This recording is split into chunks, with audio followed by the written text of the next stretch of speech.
In Staten Island, high school student Venus checks her email and discovers she's been accepted to CalArts for photography. She starts typing a reply but hesitates, not knowing if to accept or not because she doesn't want to leave her mother alone. At that moment a notification shows her that her crush JP tagged her on social media in a photo she took, so she gives it a like. Then Venus receives a video call from her friend Sydney and they chat about various topics. Sydney mentions a new online game called Nerve, which everyone is crazy about. Venus checks a video about it and a robotic voice explains people must complete weird challenges to get paid. When signing up, the users can choose to be an anonymous watcher or a player. Sydney loves it, but Venus finds it sketchy. Afterward Venus goes to the kitchen and discusses the matter of college with her mother Nancy, who doesn't know Venus has applied to CalArts. She thinks her daughter will study in Staten Island and they can still live together. Venus suggests renting her dead brother's room but Nancy refuses, still not having gotten over the loss. Later Venus goes to the students' football match to take photos for the school newspaper. Sydney asks someone to film her for Nerve before meeting with her fellow cheerleaders. The squad starts the usual routine, but by the end of it, Sydney surprises everyone by showing her naked rear. It turns out that was a dare from the game and she's been paid for it. Soon teenagers all over the country are doing really dumb things to win some bucks like eating dog food, grabbing onto a police car while skating, and jumping off a cliff. When a person joins as a player, the game takes all of their data and customizes the challenges accordingly. Those who sign up as watchers pay to watch the videos and follow the competition to discover who will get to the finals. Watchers can also offer ideas for dares and are encouraged to film the players. After the match, Venus and her friends go to a fast food restaurant and an argument ensues over the morals of the game. Sydney uses the chance to point out Venus never gets out of her comfort zone, so she's merely a watcher in real life. When Venus protests, Sydney dares her to ask JP out. Venus refuses, so Sydney goes to tell JP that Venus likes him. Unfortunately JP explains Venus isn't his type, so a heartbroken Venus rushes out of the restaurant. She screams while riding her bicycle and the texts for her friends make her angrier. When she gets home, she's so desperate to prove she's better than this and decides to sign up on Nerve as a player. The robotic voice starts by explaining the rules. The two players with the most watchers go to the finale. All dares must be filmed to be approved. A player will get eliminated if they fail or bail, and snitches get stitches. Next the game asks for her fingerprint and automatically creates her profile by using all her private information from the internet, from her favorite books to her bank account information. The first dare she gets is kissing a stranger in a diner for $100, so Venus calls her friend Tommy to give her a ride. Tommy warns her that some kids died because of Nerve but Venus doesn't believe it because it would have caused the game to be shut down. Using his knowledge from the dark web, Tommy explains that the game can't be stopped because everybody that logs in becomes a new server. At the restaurant, Venus takes too long to decide on a person and her phone reminds her that she has a time limit. In the end she chooses a guy named Ian because he's reading her favorite book. Venus starts talking about the book to get Ian's attention and interrupts herself to suddenly kiss him while Tommy records her. She counts the seconds in her head and once it's over, she goes back to Tommy to confirm she got the money. Then music starts playing in the restaurant and Ian sings along, dancing on the seats as he looks at Venus. She thinks he's singing to her, but Tommy clarifies this is also a dare. Ian successfully gets his money and sits with the duo after he's done, explaining someone gave him the book as part of the dare. At that moment Ian and Venus both get a new message daring them to go to the city together for $200. Venus turns it down, saying she only wanted to do one to fool around, and Tommy backs up her response. Ian implies Venus does things because her friends tell her to and leaves. Hurt, Venus follows Ian to the parking lot and warns him she isn't the daredevil type, but he wants her to come along anyway. The duo gets on Ian's bike and crosses the bridge to reach the city, recording the whole thing. Meanwhile Sydney is hanging out with friends while doing another dare that entails pretending to fart on people using an app. She's gaining lots of fans for this, but her mood drops a bit when she notices that Venus has joined the game and is quickly getting watchers too. When the ride is over, Venus and Ian split to follow their new dares. Her next challenge is to try on a dress from a very fancy store. As she enters the store, Nancy gets notifications because their joint bank account is receiving money under Venus' name. She tries calling her daughter, but Venus ignores her and finds the dress. She almost takes it off the mannequin, but a clerk comes over and gives her another copy. Venus rushes to the changing room and records herself as she puts her dress on, winning the dare just in time. Then she looks in a mirror, liking what she sees. At that moment she's found by Ian, who also got a dare to try on clothes. While he takes a video of her for his fans, Tommy is still worried about Venus' safety and signs up on Nerve as a watcher to keep an eye on her. Ian and Venus decide to have some fun finishing their outfits with shoes, and while they're distracted, player Ty steals their clothes from the changing rooms for another dare. Soon Venus and Ian notice their clothes are missing and at the same time they get a dare for $2,500 telling them to leave the store. These clothes are too expensive for their budgets, so instead they decide to leave them behind and sneak around in their underwear. At first nobody sees them, but eventually they're busted and have no choice but to run to the exit while everyone watches. This gets them tons of fans. On Ian's bike, they find a bag with the fancy clothes and the receipts, so they can keep them without guilt thanks to one of their watchers. While they go to the location of their next dare, Sydney calls Tommy to ask about Venus' intentions and freaks out when she notices Venus is now on the top 10.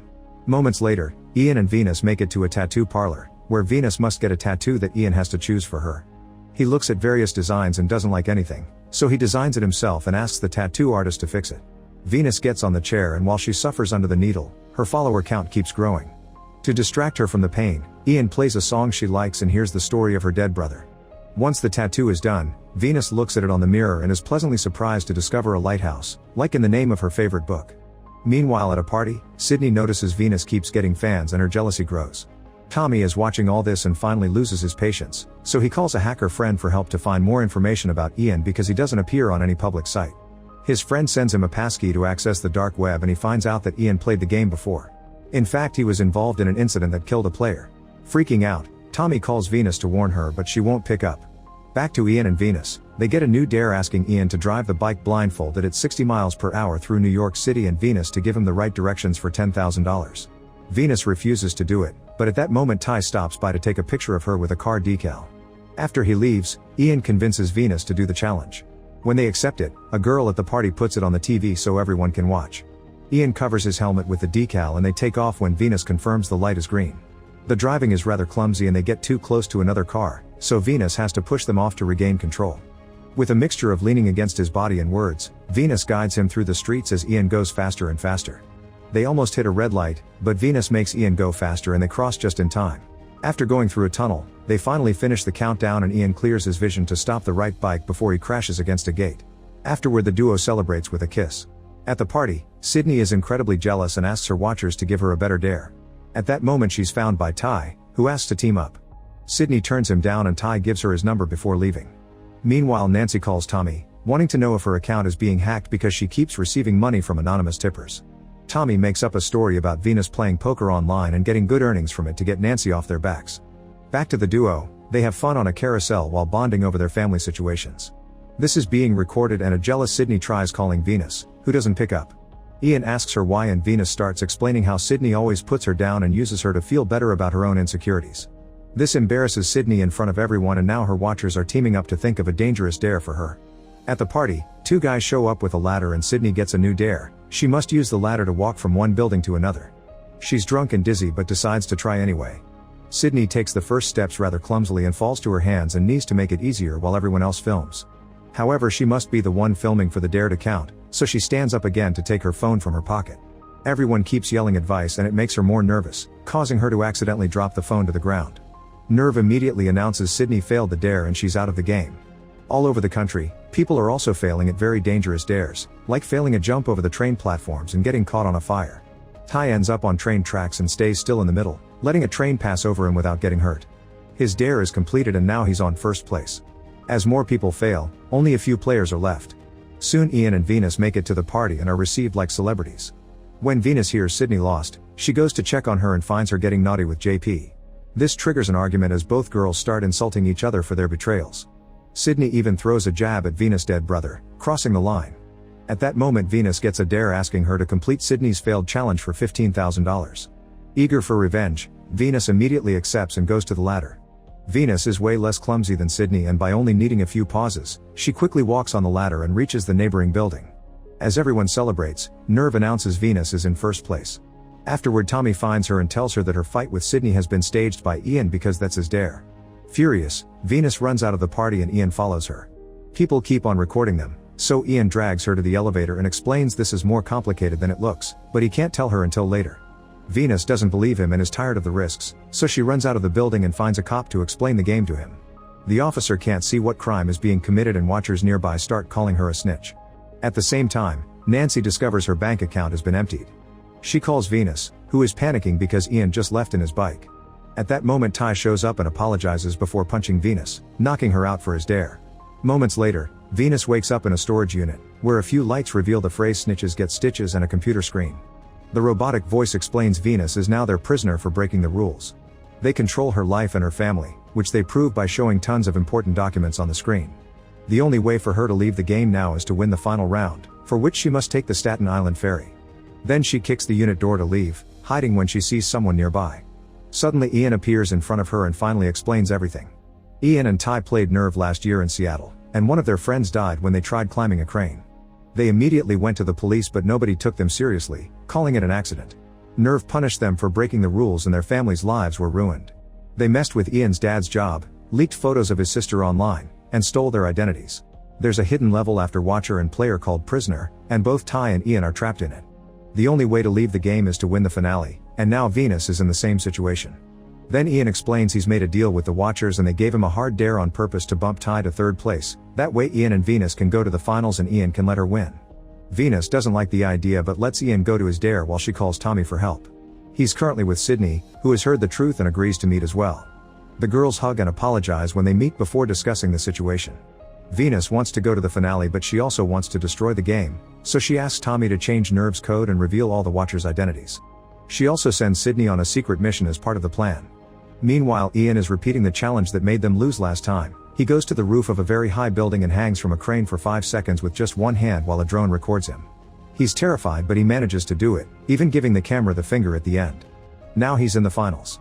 After Sydney finishes her part of the plan, she goes with Tommy to meet with his hacker friends, who are already working on hacking Nerve's open source code. At the same time, Nancy finally finds the game and calls Tommy, who invites her to join her at the hacker's den for an explanation. Venus takes the ferry and someone drops a paper bag for her. Ian finds masked Watchers in the train who takes him to the next destination.